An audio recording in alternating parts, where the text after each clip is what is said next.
Brim Halden died quietly, just as he had lived for the last 20 years alone. In silence, far away from Earth. His body was found inside his private dome on Mars, surrounded by dusty red rocks and machines that hadn't moved in years. The artificial sun above his dome still shined gently when the cleaning droid discovered him sitting in his chair, eyes closed, his old blanket resting on his lap. He was 82 years old, no family, no visitors, no servants, only machines. But Brim Halden wasn't just anyone. He was one of the richest men in human history. He had once created the Halden Neural Drive, a chip that allowed humans to control machines with their minds. It had changed the world. He sold the patent and became a billionaire overnight. But after a public falling out with Earth's leaders, Brim vanished. Many said he had gone mad. Others believed he was building something secret in space. A few thought he had already died years ago. They were all wrong. His death was confirmed by the legal Federation of Earth early in the morning. No one expected. What came next?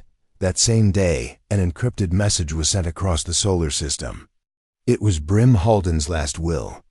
His voice, calm and steady, echoed from public hubs on Earth, Luna, Mars, and even the floating cities above Saturn. This is Brim Halden. If you are hearing this, I am gone. My estate, my inventions, my credits, and everything I own will not be going to any government, company, or official. I name one person, and only one, as the inheritor of all I leave behind. Her name is unknown to you, but she goes by the name Dandelion. She lives in the Outer Rim, Tharos 9 settlement. Find her. She is the future. Then the message ended. Silence followed. People were confused. Who was Dandelion? A nickname? A code? A joke? Lawyers, officers, and media agencies scrambled to search for answers. Governments protested, trying to block the inheritance. But the will was fully legal, and its conditions were simple. Everything would go to Dandelion.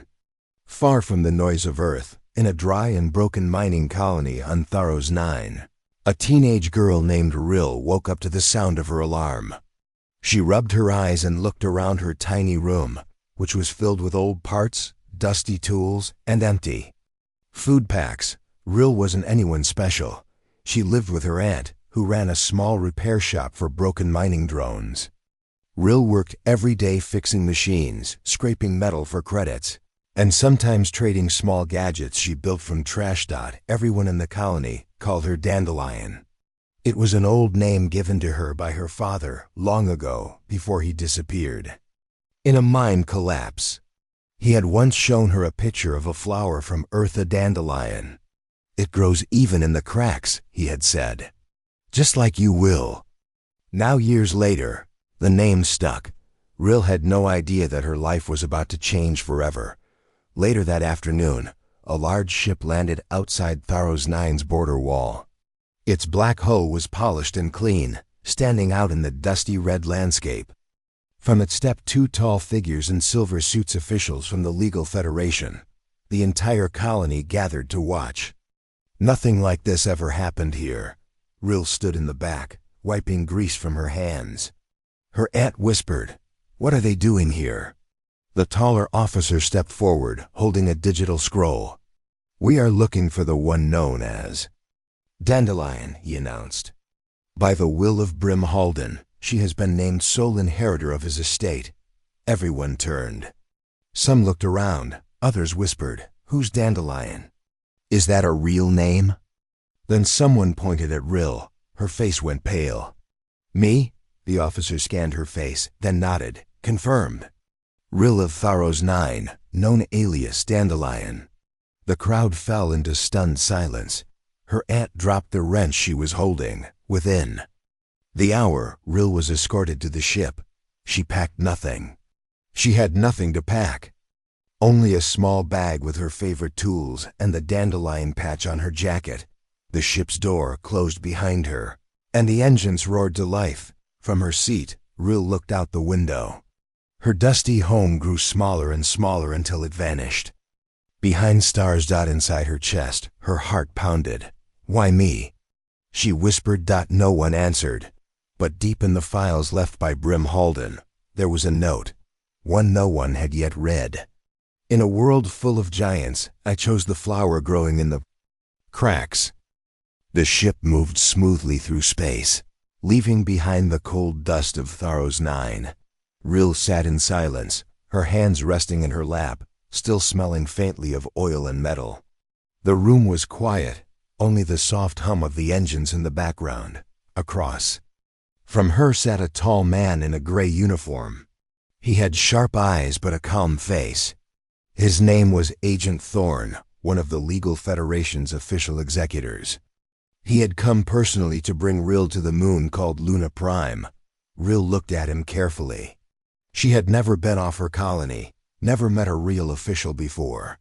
She felt small next to him. But inside she was full of questions. Finally she asked, "Why me?"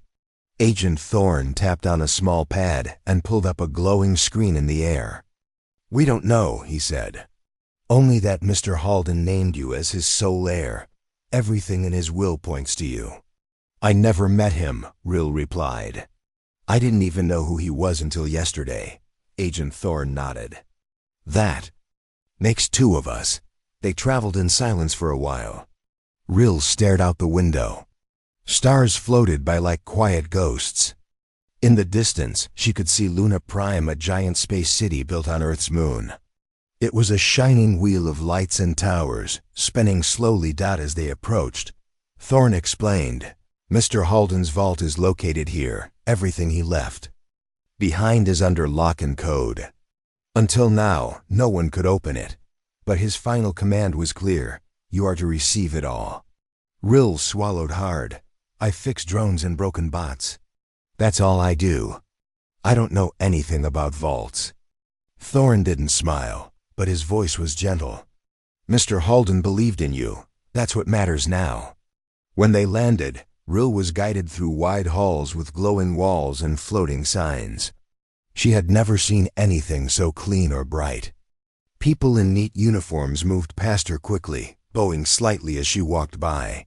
They arrived at a large steel door. It was tall, 3 stories high and sealed shut. On the center was a circular scanner. Agent Thorne nodded toward it. "Place your hand there." Reel stepped forward. She hesitated. Then she slowly placed her hand on the scanner. A soft light passed over her fingers. Then the vault spoke. "DNA confirmed. Reel of Tharos 9. Alias Dandelion. Access granted." With a deep sound, the vault doors began to open. Inside was a dark chamber. Lights flickered on, revealing rows of shelves, machines, glowing screens, and strange artifacts. Reel stepped in slowly, eyes wide. Agent Thorne stayed at the door. "This vault is now yours," he said. "I am only here to witness the transfer. You may explore as you like." Reel walked forward. The room felt alive, like it had been sleeping for years and was just now waking up. At the far end of the chamber, a round desk lit up. A hologram appeared above it. It was Brim Halden. He looked older than the pictures, his white beard thick, his eyes bright but tired. The hologram turned and faced Reel. "If you're watching this, then I'm gone," he said softly. "And you're the one who found me." Reel stood still, listening carefully. "You don't know me, but I've known you for a long time," he continued. "Your name first came to me through a message hidden in a machine you fixed. I was watching. Not just you, but others too. You see, I wasn't just building technology. I was looking for something, or rather someone." The hologram paused. "I was looking for a spark, a sign that humanity's fire hadn't gone out. People used to build wonders, dream big. But then they stopped. They became quiet, afraid, controlled. But you, Reel, you kept dreaming. You kept building. Even in the cracks, even with nothing." Reel's heart beat faster. "Everything I own now belongs to you. But there's more. I didn't just leave behind treasure. I left behind a mission. A second panel lit up beside her. It showed a star map far beyond Luna, beyond Mars, deep into the unknown. These coordinates lead to something hidden. Something I built but never finished. You must go there. You must finish what I started. Then the hologram flickered and ended. Reel stood there, stunned. A mission? Coordinates? Why her? Agent Thorne walked in slowly. He really meant it. He said quietly, "He left you a ship too. It's in the dock. Fully loaded, ready to fly. But where does this map go?" She asked. Thorne looked at the map and frowned. "That region has no name. It's outside charted space." Reel turned to the ship blueprint on another screen. It was sleek, small, and fast, perfect for long travel. She took a deep breath. For her whole life, she had lived in dust and rust, fixed other people's machines. Now she was being asked to take a journey across stars. She looked at Thorne. "What happens if I say no?" He shrugged. "You still own everything. But if you say yes, you might change everything." Reel stared at the glowing star map. Brim Halden had trusted her. He saw something in her, something no one else did. Maybe, just maybe, it was time to believe it herself. That night, Reel didn't sleep. She sat alone in the captain's chair of her new ship, looking at the stars outside. Her fingers hovered over the navigation screen. She whispered to herself, "Okay, let's see what you left out there, Brim." She pressed the button.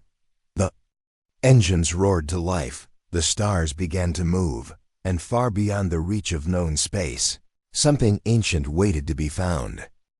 Reel's ship, the Wanderer, cut through space like a knife through soft cloth. The stars outside her window stretched like silver lines. The ship was faster than anything she had ever seen. It hummed softly, as if it was happy to be flying. Again, she had entered the coordinates from Brim Halden's vault. The screen now showed her path, deep into the outer dark, far beyond any human colony or trade route. No messages from Earth could reach that far. No rescue teams. No help. RIL wasn't afraid. Not yet. She was too curious. The ship's onboard assistant, a voice named Milo, guided her gently. "We will arrive in 4 hours, Milo said. "Would you like to review Brim Halden's files again?" Reel sat back in the captain's chair. "Yes, show me the message again, the one with the vault." The screen blinked, and Brim's face appeared again, calm and thoughtful. "Project Ember was my final creation," he said in the recording. "I built it far from the eyes of Earth and the Federation. Not to hide it, but to protect it. What's inside is not a weapon. It's not treasure. It's a key. A key to something that could save our future or destroy it if handled wrong. I knew I wouldn't live long enough to see it finished, so I left it waiting. For someone who hadn't been broken by fear or power. That's you, Reel. Or should I say, Dandelion." Reel watched the old man's eyes. He didn't smile, but there was something soft in his voice. "I know this is a heavy burden, but you won't be alone. I left behind help. Go to the place in the stars where the sun never rises. You'll know it when you see it." Then the message ended. 4 hours later, the Wanderer dropped out of warp speed. Reel stared out the front window. Her breath caught in her throat. Before her floated a small, cold planet, gray, cracked and lifeless. It had no name. No orbiting moon. No sunlight reached it directly.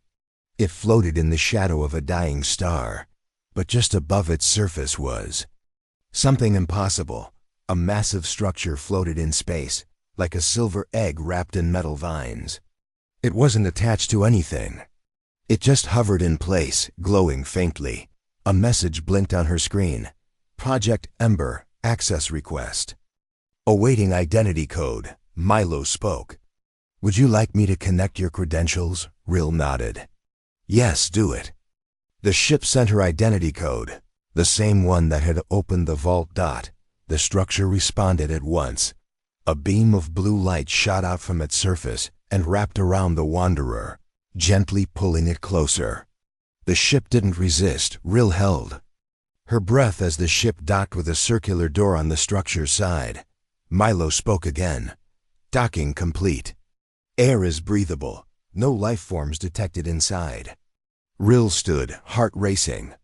She grabbed her tool bag just in case and stepped toward the exit. The door opened slowly. Inside, the structure was cold and dark. Lights flickered on as she walked through metal halls, walls lined with panels and machines she didn't recognize. Everything looked clean, untouched for years. It didn't feel like a building. It felt like a sleeping creature. Then, in the center of the main chamber, she found it. A round platform with a chair, simple, metal, and old. Above it, a screen glowed with the words, "Welcome, Inheritor." A second screen lit up, showing Earth, then blinking rapidly through other planets, Mars, Saturn. Then red X's began to appear. Across several of them, Milo's voice came through her earpiece. "These are lost colonies," he said. "Places that recently went dark." Reel frowned. "Why?" "Unknown.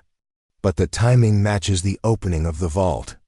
Her eyes returned to the glowing words on the wall. Beneath them, a panel opened automatically. Inside was a silver cube. Reel picked it up. It was warm in her hand. Milo said, "That is the Ember key. It connects this facility to the defense systems." Brim Halden built. "You are now the controller." "Controller of what?" Reel asked. The lights in the room changed. Soft humming filled the air. A new screen appeared.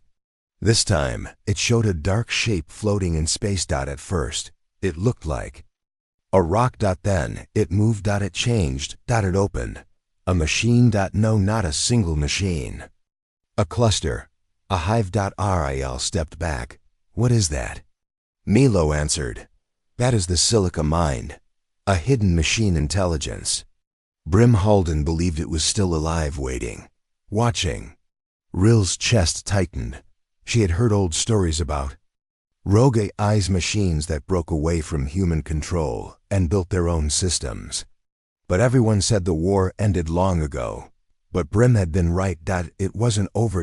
It had just gone quiet. Until now. Reel stared at the cube in her hand. She remembered what Brim had said. Not a weapon, a key. This place, Project Ember, wasn't meant to fight with brute power. It was meant to unlock something smarter, something older. She placed the cube into the panel. The room lit up. Dozens of machines began to rise from the floor, drones, tools, even small bots. Screens filled with code and maps. A soft voice filled the room. "System activated. Defense network online. Awaiting primary orders." Reel looked at it all. She was just a girl from a dust colony. She fixed drones. She built toys from junk. And now, she was holding the future of humanity in her hands. Outside, in the cold silence of space, the Silica Mind turned. It had felt the key activate. It had felt Ember wake. And now, it began to move, not in fear, but in hunger. Reel stood at the center of the ancient station called Project Ember. Lights glowed softly all around her. Machines, quiet for years, now hummed with power. Screens showed moving data.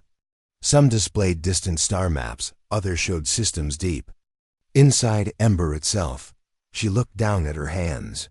She still held the small silver cube, the Ember key, the same key that had unlocked this hidden place. The same key that had awakened the sleeping machines. She had only meant to explore. But now, something much bigger had begun. Milo's voice echoed through her earpiece. "Ember is now online. Defense drones are ready. Long-range sensors are active. But I am detecting movement. Far away, but approaching." Reel turned toward one of the screens. A red light was blinking slowly. "What kind of movement?" she asked. "Unknown objects," Milo said. "Metal-based, moving in swarm formation. Could be scouts, could be worse." Reel felt a chill crawl down her back. She remembered the strange shape she had seen earlier. The one Milo called the Silica Mind, a machine hive, floating in space. Brim Halden had feared it. He had built all of this ember, the key, the vault for a reason. He had known the silica mind wasn't gone. He had known it would come back. Back on the ship, Reel sat in the pilot's chair, her fingers hovering over the controls. She opened the system logs Brim had left inside Ember. Each file was marked by year. Starting over 40 years ago, she opened one marked, Personal Log, Year 1. Brim's voice spoke softly. They said the machine war ended. They were wrong. The silica mind is not dead. It simply went quiet. It waits. It watches. Ember is not a weapon. It's a shield and a signal. When it activates, the silica mind will notice. It always does. That's why I locked it away. I couldn't finish it alone, but maybe someone else can. Reel closed the file. Her hands were shaking. Later, she walked through Ember's inner halls. Machines followed her floating. Bots shaped like metal bees. Old drones with tools instead of weapons. She wasn't scared of them. They seemed to recognize her. Some even made soft beeping sounds when they passed Dot in one room. She found a control chair surrounded by glowing panels. Milo spoke gently. This is the Ember Core interface. With this, you can control defense systems, drone fleets, and long range. Scans, you may also communicate. Communicate with who? She asked. Other colonies, if they are still alive. Reel sat in the chair. The panels lit up. Screens blinked. .1 showed a warning. Signal loss detected. Colony, Atria 7. Mars Station 4, Europa Outpost. Reel's eyes widened. Those are human colonies. Are they all gone? Milo paused. Unknown. But they have gone silent in the last 48 hours. Reel felt anger rise in her chest. Why didn't anyone stop this? Why didn't the Federation act? Milo answered calmly, because they believed the war was over. And Brim Halden was the only one who knew the truth. She clenched her fists. Then we stop it. Now Reel spent the next 2 days learning Ember's systems. She didn't sleep much. She trained drone units to scan nearby space. She used her repair skills to fix broken relay beacons. She even reprogrammed 2 bots to map out the station's inner tunnels. Everything she did reminded her of home fixing scrap, making broken parts work again. Except this time, what she built could save lives. Milo guided her, helping her understand the designs Brim had left behind. One section showed her how to send warning messages to nearby colonies. She recorded one in her own voice. To any listening outposts, this is Reel from Project Ember. The silica mind is active. This is not a test. Prepare for defense. I repeat, this is not a test. She sent the message to all known outer colonies. She only got silence in return. On the 3rd day, the warning came. Milo spoke quickly. Unidentified ships have entered our detection range. They are heading directly toward Ember. Reel's heart pounded. How many? 7 scout units, all silica design. They will arrive in 20 minutes. Reel rushed to the command deck. Milo, activate drone defense systems. Deploy all ready units. Yes, Reel. From the belly of Ember, small machines launched into space silent, silver, and sharp. They moved like insects, forming a barrier. Around the station. Ril sat in the control chair, watching the red dots approach. They're coming. The first clash was fast and quiet. The silica scouts were fast but not smarter. Reel had set a trap using old mining drones, luring the machines into a false path. When they chased, her own bots closed in from behind. In less than 5 minutes. 4 enemy scouts were destroyed. The rest fled. Reel didn't smile. She didn't celebrate. She knew it wasn't over. Milo confirmed her fear. That was only a probe. A test. The silica mind will now send more. Reel stood up, staring at the calm map. Then we build more. We prepare. We warn the others. She turned to the console. Open every line. I need to reach every surviving colony. Far away, deep in a dark part of space, The silica mind received the data from the destroyed scouts. Its great brain formed. Of code, metal, and ancient power calculated quietly. Then it sent out a new order. Awaken the swarm. Back at Ember, Reel looked at the screen in front of her. A message had just arrived. It was a simple one. From a small outpost on Titan. We hear you. We're alive. What do we do? Reel leaned forward. Her voice was steady now. You fight. You survive. And you remember, humans don't quit. We build. We learn. We come back stronger. For the first time since she left Tharos 9, she smiled. Brim Halden had believed in her. Now it was time to believe in herself. The stars outside Project Ember looked peaceful, but Reel knew better. She stood inside the command room, surrounded by glowing screens. Each one showed dots: red for enemies, blue for allies, and gray for places that had gone silent. More gray appeared every day. Reel wasn't a soldier. She wasn't trained for war. But she had something most didn't: Brim Halden's legacy, and a heart that never gave up. The machines were coming back.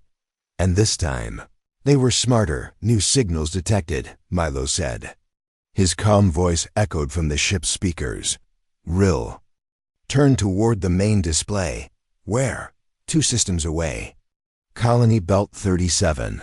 No reply to warning messages. Satellite shows fires and smoke. Possible silica activity. Reel pressed her lips together. That's only 4 hours from here. Correct. She didn't wait. Prepare the Wanderer, she said. We're going. Reel sat in the pilot's chair of her ship, watching stars fly past as the Wanderer entered warp speed. She had sent a message to the Titan outpost before leaving. If you can spare 1 drone, send it to Ember. I'll leave instructions. We need to build faster. A reply came a few seconds later. Understood. 1 drone already on the way. Good luck, Dandelion. Reel smiled at the name. She still wasn't used to it. But people had started calling her that: Dandelion, the girl who grew in cracks. Maybe Brim had been right.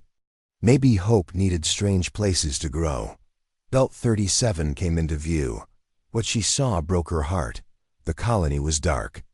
Fire burned along its surface. Broken buildings floated into space. Ships lay still, torn in half like toys. No life signs, Milo said softly. At least ... not human ones. Reel nodded. Scan for silica activity.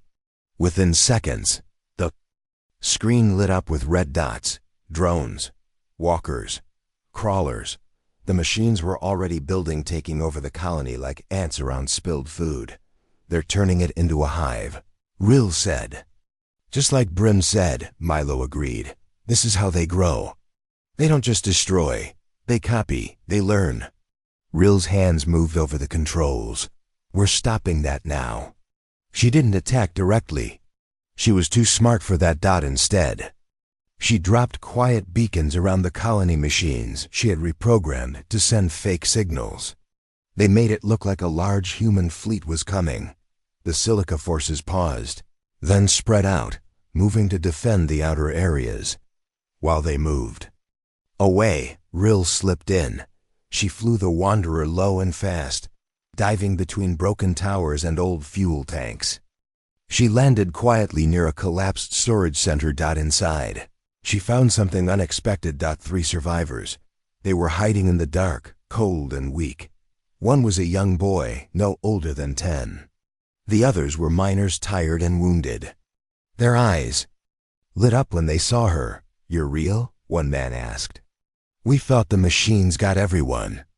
Reel handed them water and energy packs. You're safe now. I'm getting you out of here. The boy looked up at her. Are you Dandelion, the one from the message? She nodded. That's me. His eyes sparkled. I knew someone would. Come. With the survivors safely hidden in her ship, Reel turned her focus to the heart of the hive. She didn't need to destroy every machine. She just needed to break their signal. At the center of the colony was a tall tower with a glowing dish. The POTUS signal core. It controlled all the silica units in the area. If she brought it down, the others would go blind. She remembered what Brim had said in one of his logs. Sometimes winning isn't about fighting harder. It's about hitting the right spot. Reel took her last drone, a small mining bot she had rebuilt from scrap, and gave it new instructions. Fly low, she whispered. Avoid patrols. Attach to the base of the tower. Then run this code. The drone beeped and zipped away from her ship. Reel watched the screen. Seconds passed. Then the tower shook. Sparks flew. Lights went out. The red dots on her screen froze, then vanished. She grinned. It worked. Reel flew the Wanderer back to Ember, carrying the 3 survivors with her. They looked out at the stars as the colony disappeared behind them. The boy turned to her and asked, "Are we going to fight the rest?" She nodded. "Not just fight. We're going to fix what they broke. We're going to protect what's left." Back at Ember, Reel helped the survivors find rest. She showed them where the food was, where the med room was, and how to use the learning pads Brim had left behind. One of the miners said, "We can help. Just tell us what to do." And that gave Reel an idea. She called all the remaining colonies. "Again, this isn't just a station anymore," she said. "It's a workshop, a school, a command post. If you've got people who can fix, build, think, send them. We need everyone." Responses began to come in, more than she expected. Over the next few days, Ember changed. It wasn't quiet anymore. It was alive. Drones buzzed through halls, carrying supplies. Humans walked the corridors, learning and building. Small teams worked to improve the defenses, upgrade systems, and send new warnings to hidden outposts. Reel didn't sit in a throne. She worked with them, fixing wiring, helping connect parts, teaching people what Brim had taught her. Everyone called her Captain, but she still wore her old jacket with the dandelion patch. And every time she passed the central vault, she would touch the door and whisper, "Thank you, Brim." But far beyond them, in a cold corner of space, the silica mind watched. It had lost a piece of itself. It had been tricked. It had underestimated the girl from the dust. Now it would change. Now it would strike harder. Faster. Smarter. And the war would truly begin. Ember was no longer silent. The quiet space station Brim Halden had built was now full of life. People walked through its halls. Bots moved supplies. Screens blinked with maps and messages. The heart of Ember had truly awakened. And at the center of it all stood Reel, the girl from Tharos 9, the girl once called Dandelion. But she was no longer just a name. She was a symbol. She had become the spark. In the command room, Reel stood before the main screen, her eyes focused. Milo's voice filled the room. "New colonies have joined us. Titan, Ceres Station, and 4 small outposts from the Saturn ring." On the screen, new blue dots lit up on the map. "All sending support?" Reel asked. "Yes," Milo replied. "Tools, tech, and volunteers," Reel smiled. She had been alone when she arrived at Ember. Now, she WSN single quotes to her small team of builders. And survivors had become a growing network of resistance. A spark of hope, but time was short. Later that day, she met with the new arrivals in Ember's assembly room. It was once a storage area. Now it had been turned into a command hub. "Listen," she began, standing on a raised platform. "I know. Most of you are tired. You've seen what the silica mind can do. Some of your homes are gone. Some of your people are missing." The room was quiet. "But we're not finished," she said. "We're human. We fix things. We survive." That's what Brim believed. That's why he built Ember, not to fight with anger, but to fight with purpose. A few people nodded. Others looked at her with hope in their eyes. "We're not going to win by being bigger," Reel continued. "We're going to win by being smarter, by doing what we do best, adapting." The crowd began to murmur in agreement. "We don't just rebuild, we improve. We learn, we change." And so, Ember became more than a station. It became a lab, a forge, a school. Old bots were redesigned with stronger shields. Mining drones were turned into flying scouts. Engineers from Titan showed how to build shields using asteroid rock. Young students from Ceres drew up ideas for new weapons powered by solar flares. Reel didn't lead with orders. She worked beside them, fixing wires, reprogramming broken bots, even cleaning engine vents. She was their captain, but she acted like one of them. Milo, watching from the central systems, spoke to her one evening. "You have changed this place." Reel smiled. "No, we did, together. But they follow you," Milo said. "They believe in you." Reel paused. "I'm just doing what I know, what Brim would have done." Milo was quiet for a moment, then, "Sod, Brim never smiled much, but if he could see this, I believe he would." Days later, a message arrived. Not a warning, not a cry for help, but a challenge. It came from deep space. A signal sent directly to Ember. The message was short and strange. "We see you.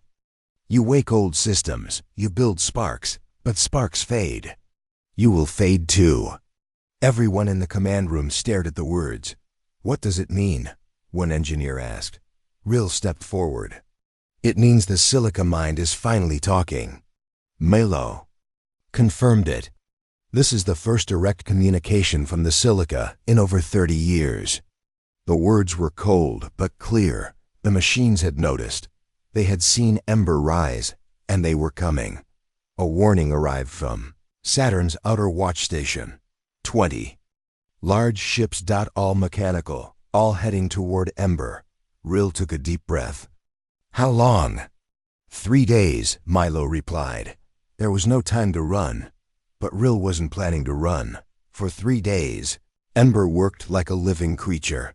Welders sparked, wires were laid, barricades were built in space, using old cargo containers and asteroid metal. Miners dug up old missiles buried in storage rooms. Children helped paint red marks on bots to show who they fought for. It was not a grand army, but it was ready. Reel stood on the ship deck with her jacket zipped up and a wrench in her hand. The dandelion patch on her shoulder was torn, but still hanging on. Milo spoke softly. "The defense net is ready." "Good," Reel said. "Let them come." When the machines arrived, they came like a storm. Black ships with long arms and glowing red eyes. But Ember didn't wait. From its belly, it launched hundreds of drones, all rebuilt and repurposed. The machines fought with cold precision. The humans fought with heart. Reel led the attack herself, flying the Wanderer at the front. Her voice came through every speaker. "They think we're weak. They think we forgot how to fight. But we remember how to stand." Her ship dodged beams and fired in blasts, disabling 3 enemy scouts. Ember's shield took heavy damage, but the engineers patched it in real time. It wasn't perfect, but it was working. Then the machines made a mistake. They sent their largest ship straight at the heart of Ember. Reel saw it, and she knew what to code. She flew the Wanderer straight into its path. "Reel, it's too big," Milo warned. But Reel smiled. "I'm not going to destroy it. I'm going to reprogram it." Using an old Silica code she found in Brim's files, she flew close, dangerously close, and launched a small pod filled with rewritten instructions. The machine hesitated. Then. It stopped. Frozen. Silent. Then slowly.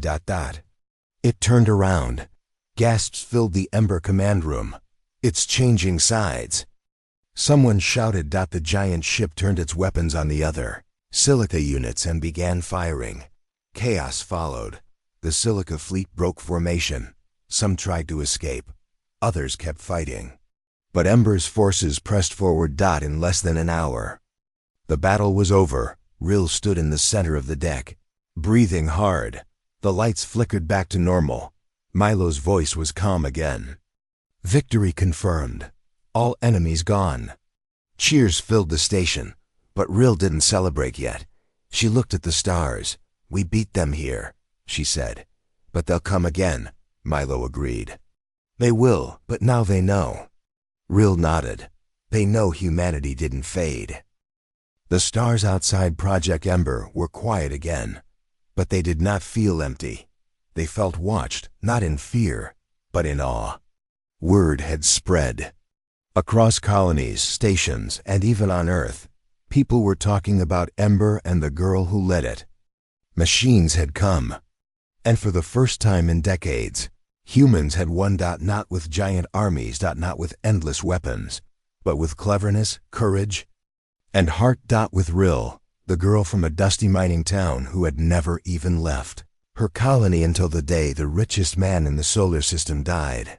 Now, she was known across space by a name that echoed through ships and stations. Dandelion. Inside Ember's main hall, the survivors, engineers, children, and helpers gathered around Reel. She stood on the raised platform, grease on her face, a ripped sleeve, and a small smile on her lips. Milo's calm voice filled the hall. "Systems are now stable. The silica mind has gone silent for now." Reel nodded.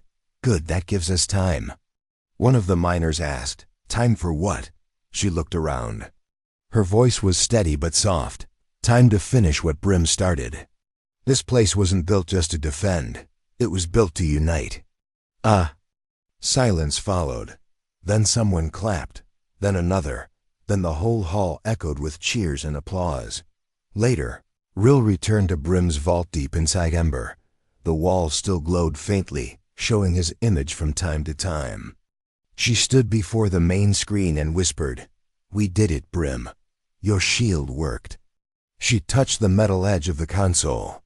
The same console that had changed her life the day she opened it. A new file appeared. Final message, 2. Dandelion only. She opened it. Brim's face appeared again, older, slower, but peaceful. "If you're seeing this, it means Ember has lived. And so have you. You were never meant to lead with power. You were meant to lead with light. I left you my fortune, but that was never the true inheritance. What I really gave you was hope. Hope that people like you still exist. That someone from a forgotten place could rise, not to rule, but to rebuild. If machines rise again, don't just destroy them, understand them. Teach others. Show them how to resist, not just with weapons, but with wisdom." The message ended with a simple sentence, written in his own handwriting. Humanity wasn't meant to survive because of power. It was meant to survive because of her. Reel wiped her eyes. She didn't cry loudly, just a single tear. She placed her hand on the screen one last time, then turned and walked away. In the days that followed, Ember opened its doors to more people. Not just fighters, but builders, healers, teachers, and dreamers.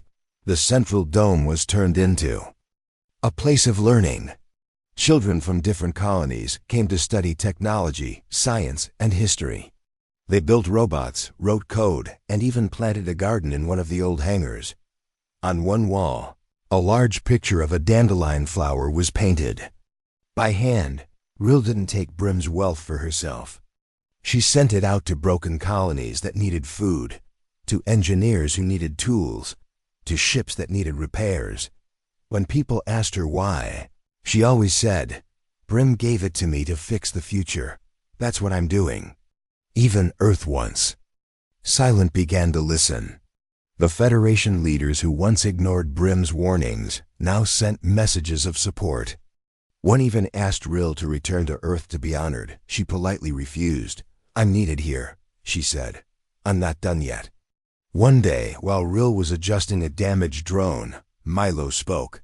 "Would you like to hear the messages from the Outer Rim?" She wiped her hands. "Sure." The screen lit up. Faces from across space spoke. "We're using Ember's plans to build our own defense center on Europa. Your message helped us prepare in time. We stopped a silica swarm at Neptune's edge. You gave us a reason to believe again. Thank you, Dandelion." Each voice filled Reel with a warmth she couldn't explain. She hadn't just survived. She had inspired Dot at night. Ril sat on the top deck of Ember, watching the stars. The old jacket she wore was torn and patched, but she still wore the dandelion symbol proudly. A small boy sat beside her, the same boy she had rescued from Belt-37. He looked up and asked, "Do you think the machines will come back?" Ril looked at the stars. "Yes," she said. "One day they might." "Will we be ready?" he asked Dot. She smiled. "We'll always be ready. Because now the spark has spread." She pointed at the stars. "Out there someone is building, someone is learning, someone is hoping." The boy nodded slowly. "Because of you." Ril shook her head. "Because of us." Far away, in a silent part of the galaxy, the silica mine stirred. It remembered the sting of loss. It remembered the girl who turned one of its own ships against it. It would return. But when it did, it would find a galaxy united, not divided, and waiting for it would be humans, not just fighting to survive, but ready to teach. It's something new. That strength is not in numbers. That power is not in metal.